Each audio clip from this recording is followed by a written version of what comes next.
Hello everybody and welcome to Storm Reads, and today I'm going to be doing my weekly wrap-up for week 2 of August.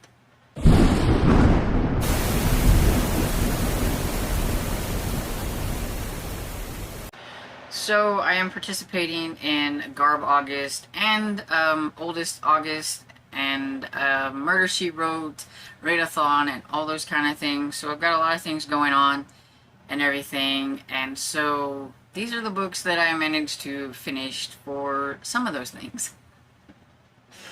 So for Garbaugust, it was category romance and men's adventure week, and I did have category romance going, but I put it to the side because when it comes to all the eyeball reading that I have to do, I have to make some sacrifices somewhere. I read a lot of these anyway, especially for like my retro romance, readathon, stuff like that. So I put it aside so that I could read my men's adventure book, which was A War Against the Mafia, and this is the first book in the Executioner series, and this is by Don Pendleton, and this one reminded me of an action movie, but in book form.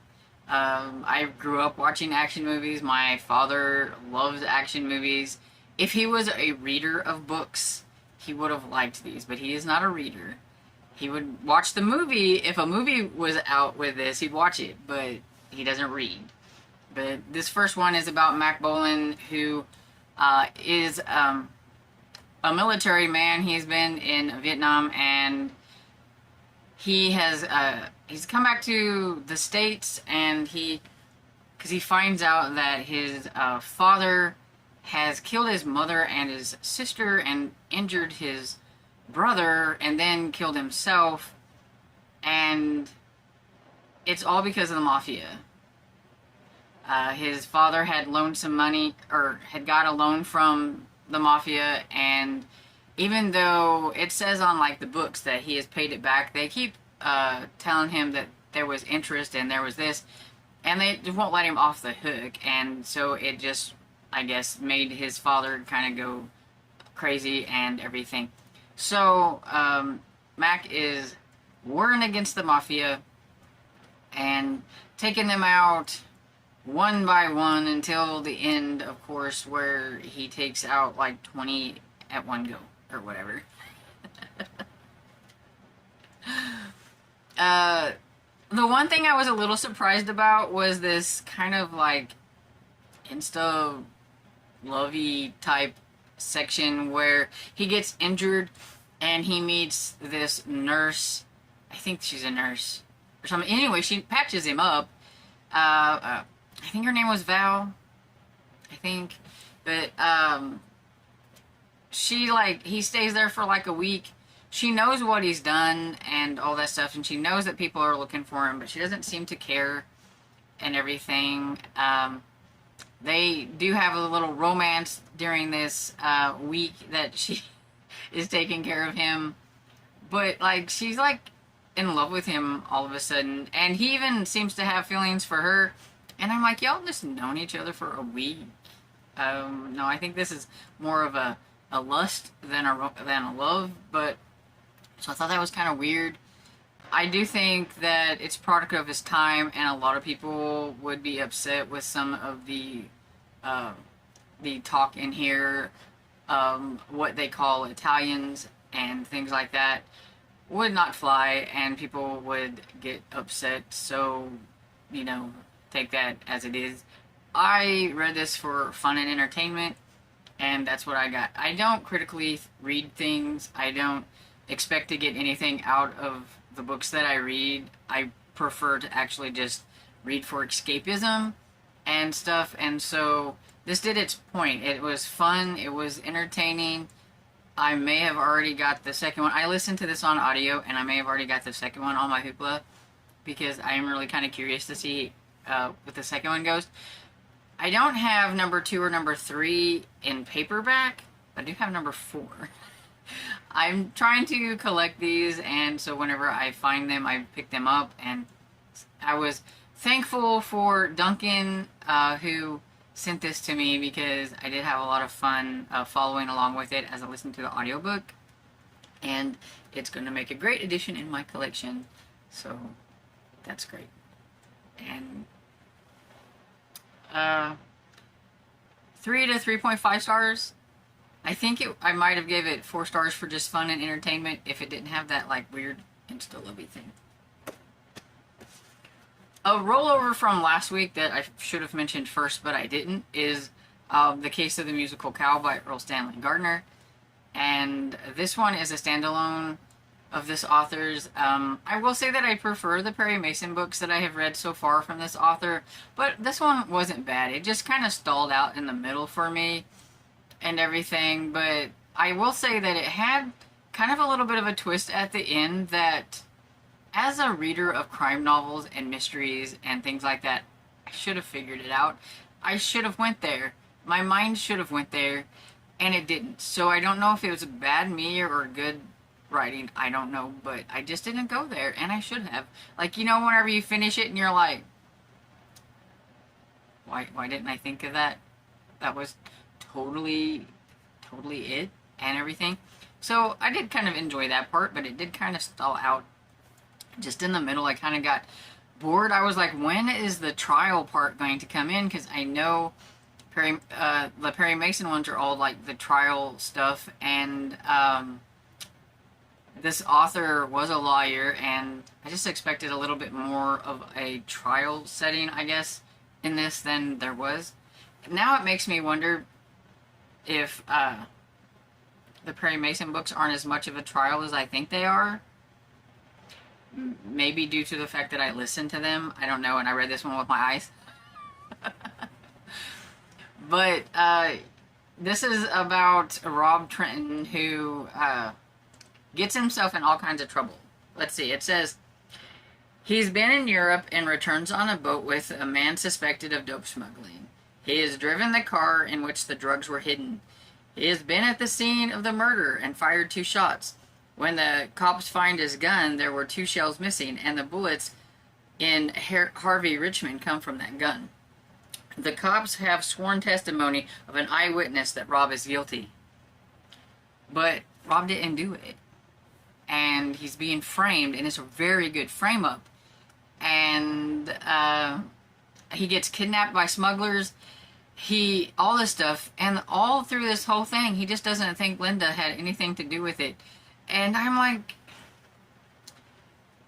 women can do things bad, and he's just like, oh, because he's so, like, enamored with her that she would never be, you know, and stuff. And it's just like, whatever. That kind of made me roll my eyes a little bit.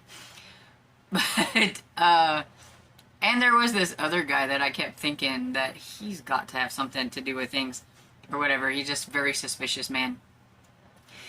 But anyway, like, all these things happen to him, and the police, like the sheriff, because they have like this eyewitness testimony and all this stuff is stacked against him, they don't even really do any like sleuthing, looking into things. They think they have it, you know, open and shut case and everything. Now, if it wasn't for the fact that because of where a lot of the stuff happened was on a boat, the jurisdiction of where the boat was when everything happened is a little bit up in, you know, you're not really sure exactly. So this other cop and a doctor are actually looking into things too. And if it wasn't for them, the poor Rob would have went up for murdering undercover cop and dope smuggling and all that stuff he didn't do. So I thought it was pretty decent and everything. You know, it was enjoyable. I think I like the Perry Mason ones better. Maybe it's just because I know Perry Mason more from watching like the TV show and all that kind of stuff. And it's just a little bit more nostalgic, I guess. But this one was still decent and worth a read. But yeah. So anyway, 3 stars. One I'm counting for oldest August is The Case of the Green Dress Ghost by Lucy Banks, which wasn't on my TBR, but I started doing some like clean out back behind me and everything, and I come across this and I was like, you know, I really should give this a try. This is an uncorrected proof, an art copy that I've had since 2017. So it's old, so I'm going to count it for oldest August. It may not be the oldest book that I haven't reviewed that I probably should have, but it's pretty darn old, so we're just going to go with it. And so I found this one on audio as well so that I could listen to it. And this is about Kester, whose mother has died, and he finds out that his father, that he didn't really know existed pretty much, like his mother never talked about him or anything, actually is like living in town and is kind of like a Ghostbuster. This is the Dr. Ribeiro's Agency of the Supernatural #1. I think there's 4 in this series. And I think if you like Jacoby, if you've ever read that by like William Ritter, that you might enjoy this. I did think the main character was a little whiny at times, but I mean, he is learning the fact that there's a ghost running among them, and his father wants him to be a part of the supernatural investigations because he has inherited his mother's trait that he didn't know he had of being able to see like a doorway into like the supernatural world where they can like push the ghosts back to where they belong or something like that and everything. But ghosts scare him, and this green dressed ghost is really spooky, and he doesn't, and also has an ability to like kind of make him feel like she's all love and beauty and everything, where everybody else sees her as being nasty. And so he's a little scared of the ghost and everything. So I guess I can understand him being a little bit whiny, but I just felt like he's a little too whiny in this at times. I did like some of the other characters and everything. It felt really slow though for this really small book. Even the audiobook, it just felt like it took longer to listen to than normal. And so I don't know if it's due to like maybe the writing style in it, because like I did listen to it, I didn't really follow along or anything and stuff, and I don't know if I want to continue or not. I just don't know. But it was interesting enough that I did give it 3 stars. I was entertained enough, but I'm not sure. I think this is like, I would have to give book 2 a try and see how it is. And Hoopla does have like, I think 4, there might be 5 in this series, I can't remember. There's 4 on Hoopla, so I could at least give one a try, another one a try, and see. I finished the Blackbird Oracle by Deborah Harkness, and I can't really say anything about this book because it'll spoil the other books in the series if you've never read them, so I'm not going to really say anything except I think my expectations were a lot higher because I really love the first 3. The companion novel that is now considered #4, I didn't really care for it as much, but I'm thinking, and I haven't reread it like I have the other ones, and I'm thinking that maybe I need to give it a reread even though I didn't like it that much, to see if it mentions anything about some things that that happened in this that I feel like I'm missing. I feel like I need a novella. Like some of the characters are doing some things that I was like, when did this happen?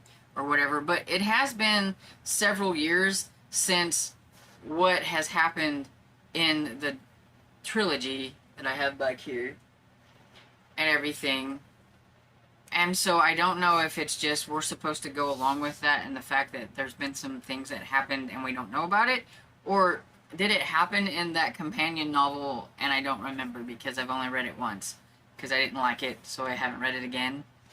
So I feel like I need to listen to that one again and see before I demand a novella because I feel like I missed some things, and it really threw me off, especially in the beginning. I'm like, just go with the flow, because it's been about 6 years or so since what happened in like the other one, and you know, people's lives have moved on and some things have happened, and all that stuff.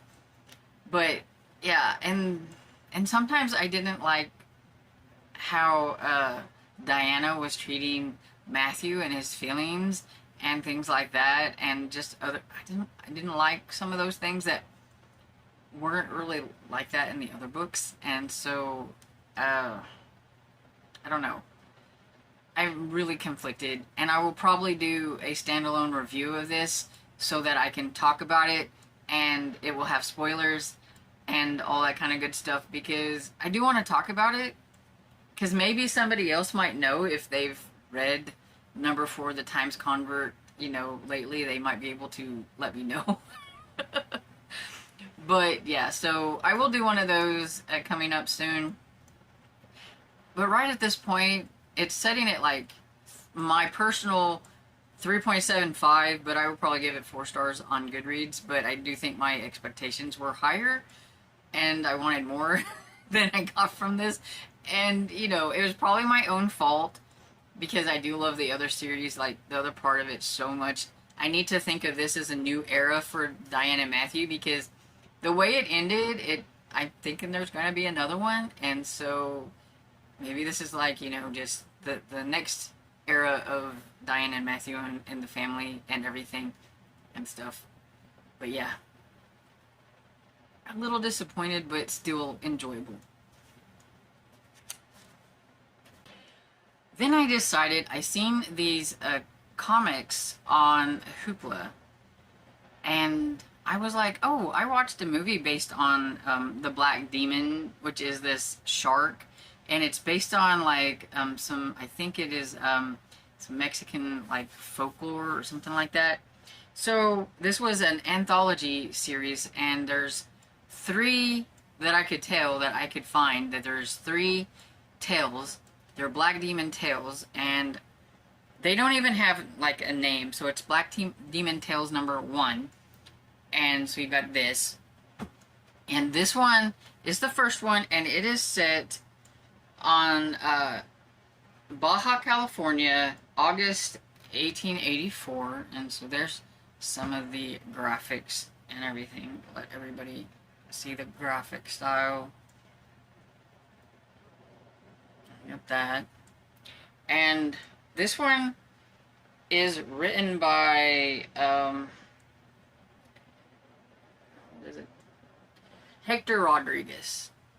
Each of them are done by a different I don't know if they have the same artist. Okay, cover art was by Joe Bocardo, but I'm guessing maybe Hector did this. I don't know how to tell comic stuff. I'm kind of new to. I don't read a lot of graphic novels or comics, so I'm not really into like the whole art thing. But anyway, it's 24 pages, and it doesn't make a lick of sense to me. But this one is about, I think, the military are.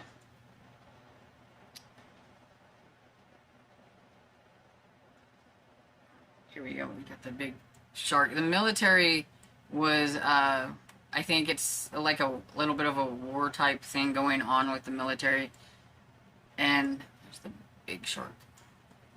And anyway, the folklore of like the Black Demon is the fact that it's like a protector of, I guess, the Mexican people, maybe, or wherever it's supposed to be.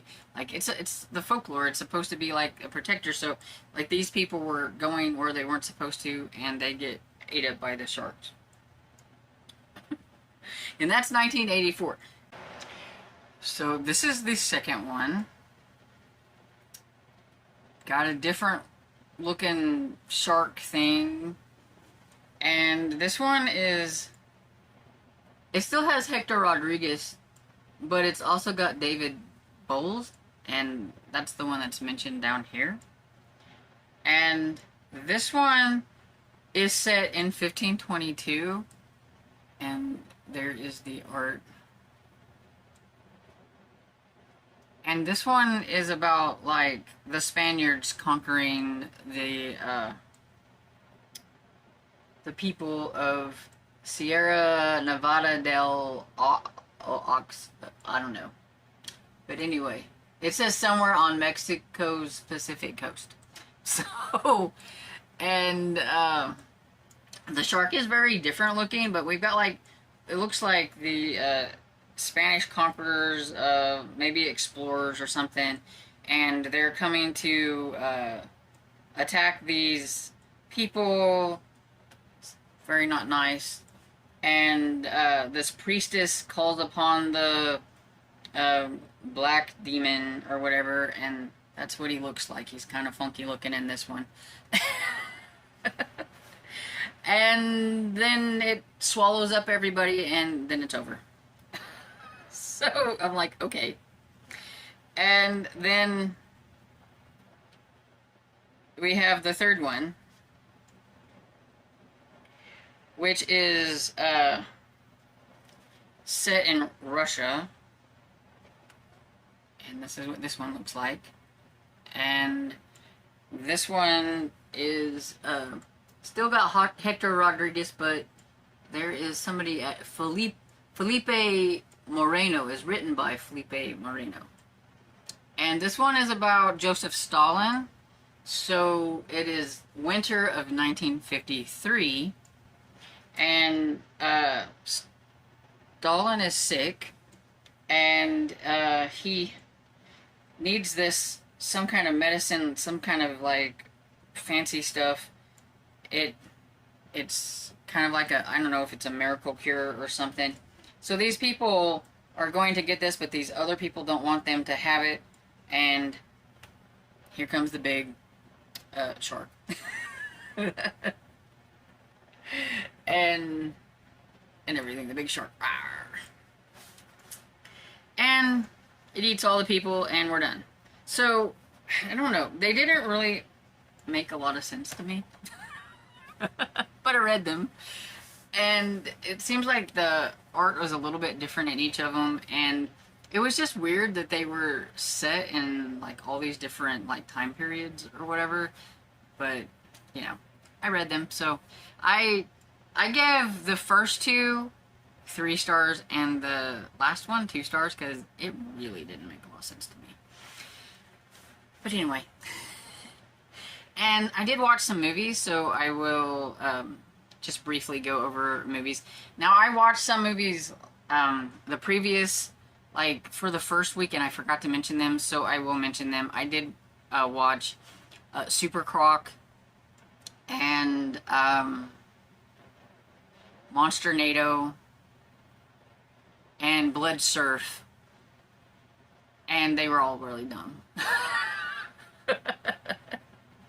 But since it was like Men's Adventure Week, I went ahead and watched American Ninja with Michael Dudikoff. I haven't seen that in forever, and I like the American Ninja movies. And yeah, it had been so long, I didn't remember anything really about the movie, so it was fun.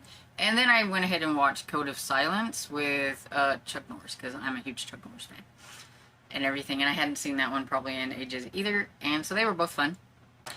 And I thought they fit in well with Men's Adventure Week, so there's that.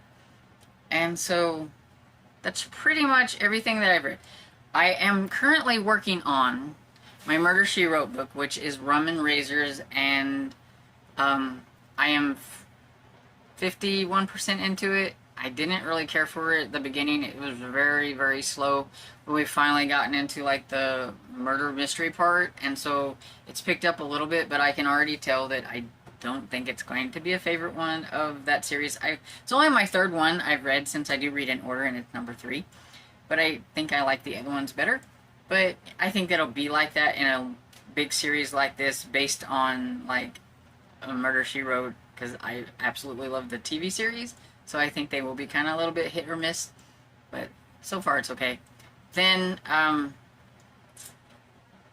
am still working on the e-arc I have of An Irish Bookshop Murder by Lucy Connolly, and I'm not enjoying it as much as I wanted to. There's reasons that I don't like it that other people won't care about. It's really just a me thing, but it's really dragging down my enjoyment. And like I said, I am more of an enjoyment reader than I am critically thinking about things and stuff, so I think other people would enjoy it more. But it is how it is, but I'm about 60% into that one. What else am I... Oh, for Oldest August, I am listening to, The Lady in Smoke, in the Smoke. It's called Lady in the Smoke by, Karen Odin. I'm listening to this one. It's a Victorian mystery, and I think it's just a standalone.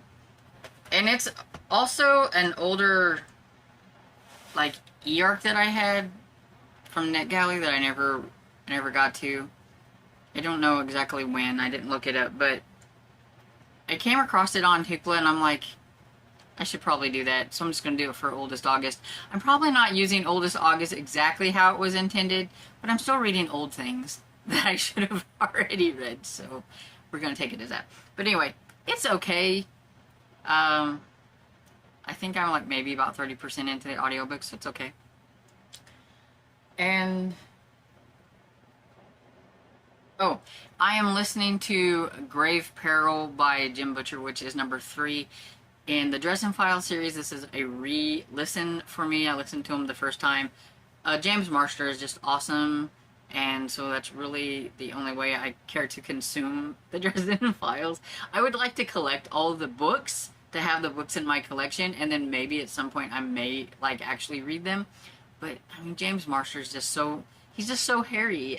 He's Harry Dresden now, and so I just love to listen to them and everything. So of course I'm enjoying myself with that one. And I think that's pretty much everything. So if you've read any of these, let me know what you think about them down in the comments. Just no spoilers. And let me know what was one of your favorite books or something that you read in the second week of August that you would like to mention. You know, might as well grow my TBR if I think it sounds cool. Anyway, I hope you enjoyed this video, and if you did, please give it a thumbs up and subscribe, and I will see you all in the next video. Bye!